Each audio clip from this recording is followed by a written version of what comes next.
Assalamualaikum warahmatullahi wabarakatuh. Energi sangat penting bagi kehidupan kita. Semua makhluk hidup sangat membutuhkan energi. Tahukah kalian, energi apa saja yang ada di lingkungan sekitar tempat tinggal kita? Ayo kita pelajari bersama-sama.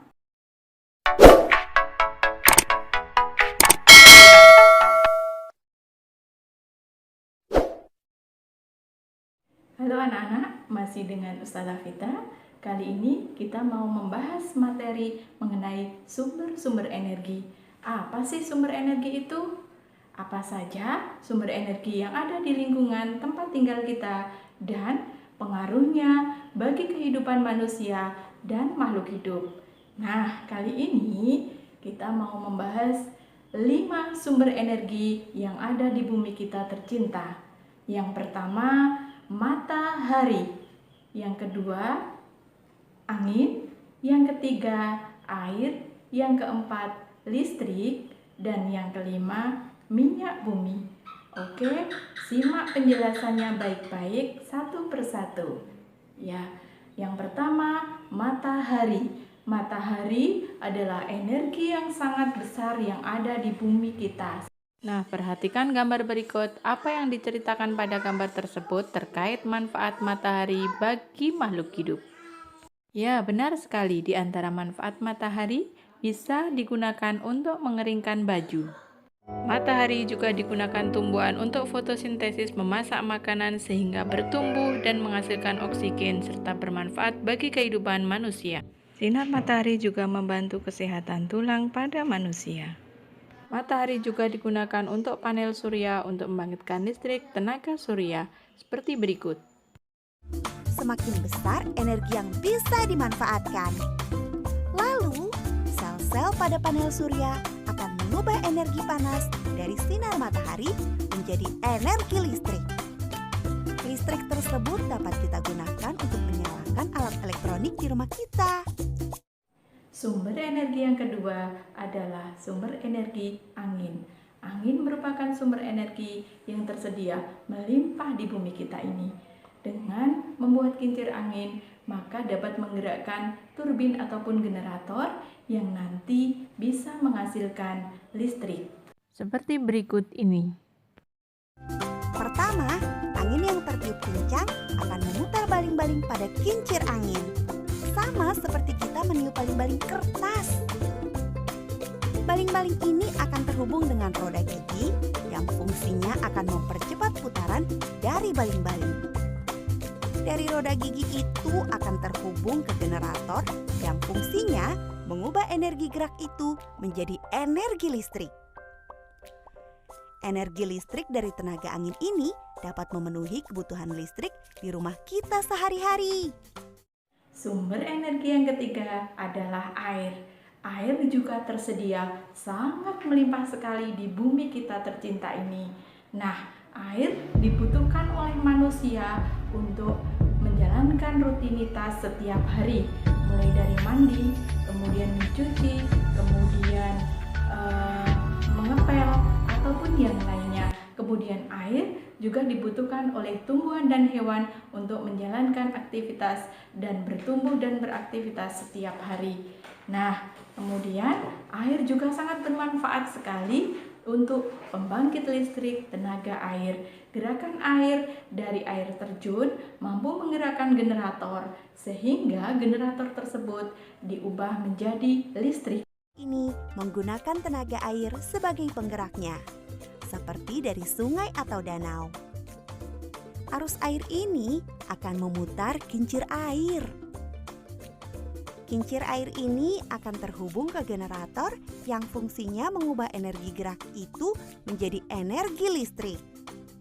Energi listrik dari tenaga air ini dapat digunakan untuk memenuhi kebutuhan listrik di rumah kita. Sumber energi yang keempat adalah listrik. Listrik memiliki peranan yang amat penting sekali dalam membantu kehidupan manusia. Berbagai peralatan rumah tangga dapat kita gunakan hanya dengan menggunakan listrik. Subhanallah sekali, ternyata listrik itu memiliki peranan sangat sangat penting sekali ya. Maka kita harus menghemat penggunaan listrik. Energi listrik dibutuhkan pada rumah tangga,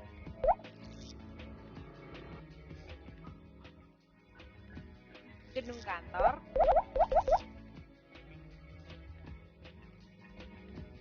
sekolah, dan juga pabrik.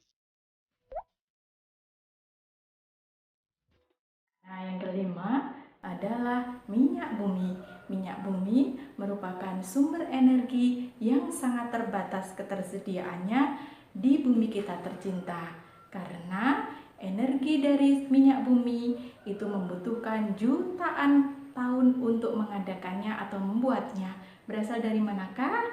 Nah, masih ingat ya kalian ya, bahwa minyak bumi berasal dari pelapukan tumbuhan dan hewan purba yang mengalami penimbunan dan pelapukan selama jutaan tahun sehingga menghasilkan minyak bumi.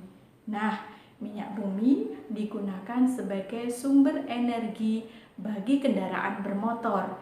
Kalian punya kendaraan bermotor di rumah? Ada sepeda, ada mobil, dan lain-lain, itu menggunakan pengolahan sumber energi minyak bumi. Nah, 5 sumber energi yang ada di bumi kita, mulai dari matahari, kemudian angin, kemudian air, kemudian listrik, dan minyak bumi itu berasal dari alam. Maka bisa dikatakan bahwa kelima sumber energi itu disebut sebagai sumber daya alam. Nah, ada 2 sumber daya alam. Yang pertama adalah sumber daya alam yang dapat diperbaharui. Artinya apa? Bahwasanya sumber daya alam yang dapat diperbaharui itu ketersediaannya sangat melimpah atau tidak terbatas. Bisa diproduksi atau diperbanyak. Nah, sebagai contoh, matahari, kemudian air, kemudian angin. Nah, kemudian yang kedua, ada sumber daya alam yang tidak dapat diperbaharui atau ketersediaannya sangat terbatas di bumi kita. Nah, sebagai contoh apa ya?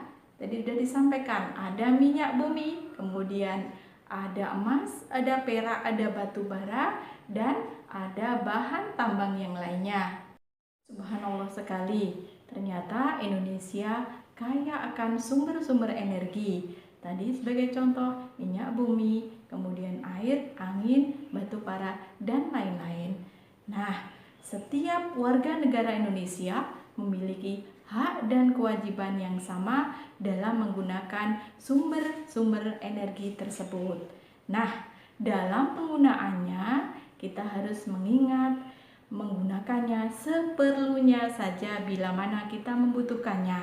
Nah, itu bisa dikatakan kita sudah menghemat energi. Mengapa kita harus menghemat energi? Agar terjaga kelestariannya dan ketersediaannya yang akan digunakan untuk generasi selanjutnya. Bagaimana kita berhemat energi? Sebagai contoh, matikan lampu saat keluar ruangan, matikan semua peralatan elektronik seperti televisi, radio, komputer bila tidak digunakan, kertas gunakan seperlunya, tutup kulkas dengan rapat. Kemudian, tutup keran setelah tidak dipakai, matikan AC bila tidak digunakan, dan matikan lampu, serta cabut steker bila pergi dalam jarak jauh. Ayolah berhemat energi mulai dari diri kita sendiri. Hemat energi akan menghemat biaya.